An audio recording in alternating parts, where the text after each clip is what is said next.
like more of an Invoker style or Ember Spirit. Go Iron Shell Hero. And it's a gap closer. Kind of 5-man pushing, likely at that tower, and Jarex is looking to come in from behind. Still no amplified damage. Keep that in mind as this fight could break out momentarily. S4 going to try to initiate. He gets stunned by the Venge off the bat. Will they try to focus him down? Howl holds the mech as a crucial part of the team fight. Already they've committed the Omni Slash. Now the back goes the other way. Velo being forced back, purged and controlled, while meanwhile QO in the trees has been isolated. Sniper brought down, the Eclipse raining from above. The Lucid Beams too much. Velo will be the third, make it the fourth down. OG. Not the craziest initiation, but solid, gods, and they really show off their team fight prowess in that engagement. Yeah, it was solid enough, and the biggest issue there for MVP more than anything was Jug didn't have mana. He only had one spell. He went for the Omni Slash rather than the Blade Fury. It doesn't really, it's not like the reason, I don't think that's a bad call or anything, but he really needed... But they will TP out in time. He will find Febby. Febby doesn't borrow time, so this is going to be a bit of a nuisance to kill. Completely isolated, has no real help. Drops the shield, now the borrow time. Jarex still hounding him.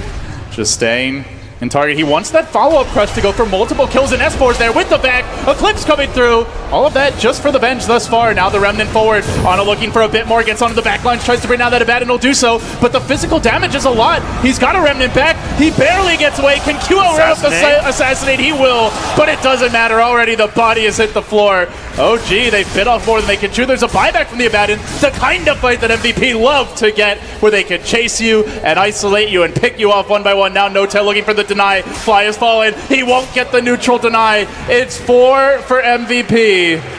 Base mid lane disruption to try and keep him alive a bit longer. Notel too low to even bother with an Eclipse. He's down for the count. Now the stun on Fly. This is the kind of chaotic fight that MVP live for. Can Fly make it away?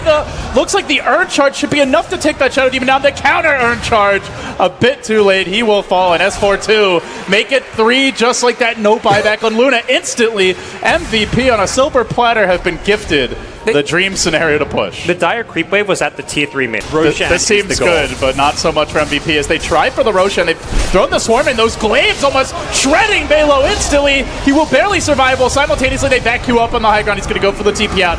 He will BKB, escape successfully, but at the same time that isolates them at the Roche pit, where, by the way, Anna's back into the fray. He's got the mobility that MVP are lacking. They get on top of the big rock, and how convenient. He's ever so low, frantically hustling back. MVP try to get into position, but they do so without a sniper. BKB at the same time. S4 won't have the wall for this fight, but this Luna illusion, such a pestilence. QO just continuously being forced back, and they just don't have the clear for these. Honor's a bit low, which could be a bit problematic. He can't really play as aggressive as he'd like. Oh, this is going to be their Roche gods. There's Roche. And easy Aegis, thank you very much, says Notel. Makes life a... Aegis only going to get tougher, and now MVP in a real pickle. They want catch for the Ember. They also want an MKB, or some form of True Strike at least, to deal with this Luna.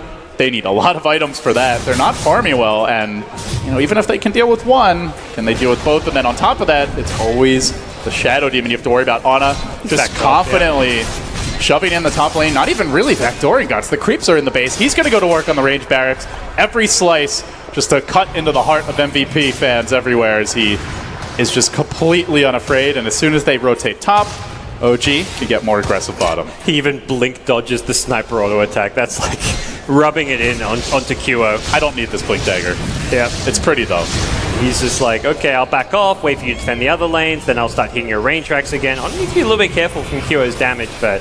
I mean, he might be able to force that BKB out for free, though. MVP's defenses are split, and that's where Shadow Demon Illusions just destroy your base. One range track's down, now they'll get to work on the melee. At some point, MVP have to engage, and they're going to lose another range track. Honor's already taken top. They might re-engage here with the Blade Fury committed by Velo. He's even going to Manta, and as you mentioned, that's now 2 range tracks down. A melee nearly finished off bottom.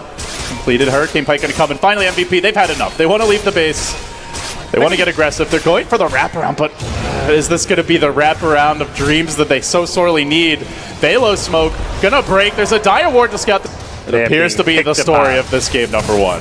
One by one, they're being picked apart. Not the heroes, it's the buildings. Honor takes the rack and then gets out. He's overstepped. I mean, honestly, let's not kid the viewers. They have to fuck up, and they have to do it real bad. Yeah, it's at that point now where the gold graph doesn't even tell the tale, but it's actually OG finding the picks here, shredding Forev on the Weaver. Quick assassination. Apparently Sniper working against his own team as they'll move on to Febby. Febby has the borrowed time. MVP being forced back, just they can't even get in range of the glaives. And when they do, they pay for it. And now tower's down. You can just safely push with the SE illusions, or you can do that. Though just going to initiate immediately. Borrow time from Febby as he tries to hang on through this. Velo will survive, but they've lost their Weaver. Is going to have to buy back, rejoin the fight. Velo low. The Glaives continue to pursue. Febby now on the run, and that's it. MVP completely overrun by the OG Swarm come late game. Izana, off with your head, little man, he says. We'll take care of QO, and OG